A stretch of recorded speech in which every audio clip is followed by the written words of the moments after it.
Les démons subsistent et résistent dans les corps parce que ceux qui vont les chasser sont ignorants.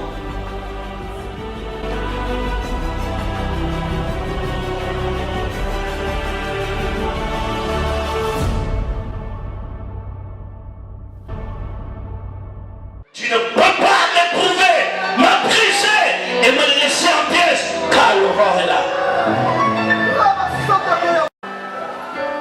Jacob avait toutes ses raisons de rester allongé, de pleurer, dit j'ai mal. Mais il dit oui, j'ai passé une mauvaise nuit, mais je ne me tais pas. Je veux toujours la bénédiction. C'est la bénédiction de l'Éternel qui va me donner le sourire.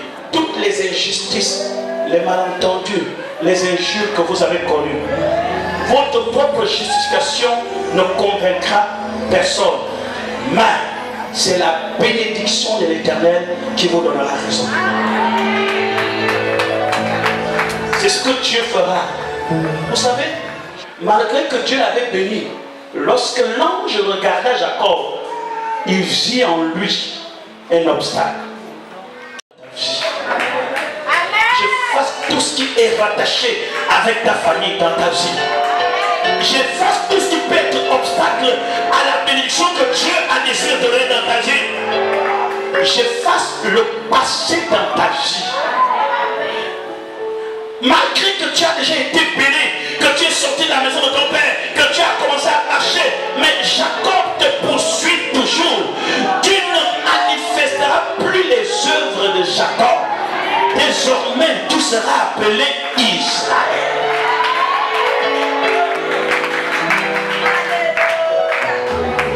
Depuis ce jour, Israël signifie j'ai lutté avec Dieu.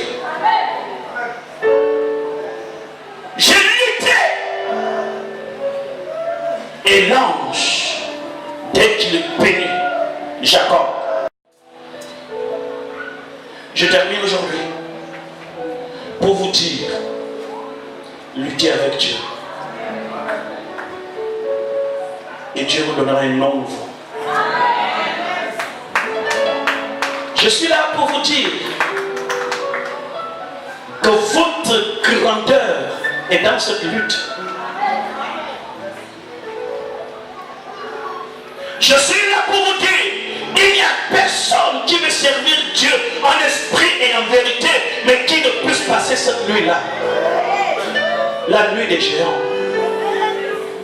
la nuit des hommes forts, la nuit des femmes fortes, la nuit des destinés, la nuit de ceux qui n'abandonnent pas, quelle que soit la douleur, la nuit de ceux qui ont autour d'eux les marques de Jésus-Christ, les marques de la souffrance du Seigneur.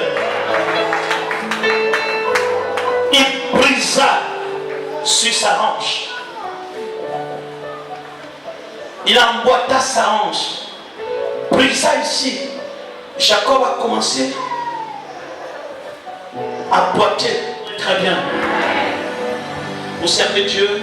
Il y a des moments dans votre vie, Dieu va laisser des marques sur chacun de vous. Peut-être pas sur votre corps, mais sur votre âme. Dieu changera quelque chose au-dedans de toi. Dieu va briser.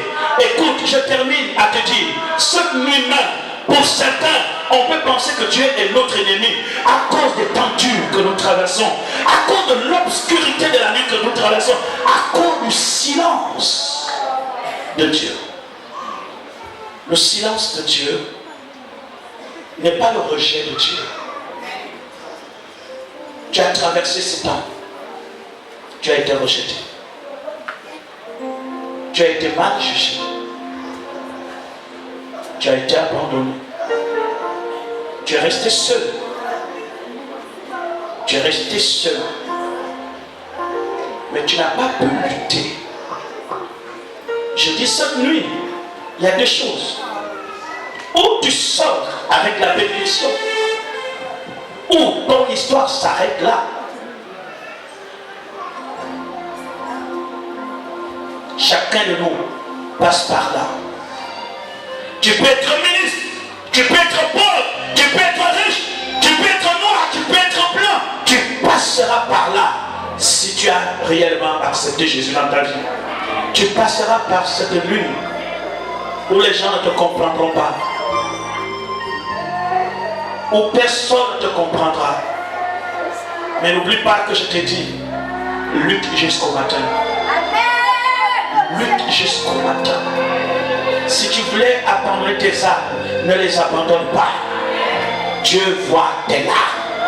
Mais il ne cessera pas la bataille avant que l'aurore ne se lève. Il reste encore à genoux. Lutte encore. Demande encore un dernier souffle de l'esprit. Demande encore un cœur. Il n'est pas loin. Il est le Dieu de miséricorde, d'amour. Bientôt le vent va se lever.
Les démons subsistent et résistent dans les corps parce que ceux qui vont les chasser sont ignorants.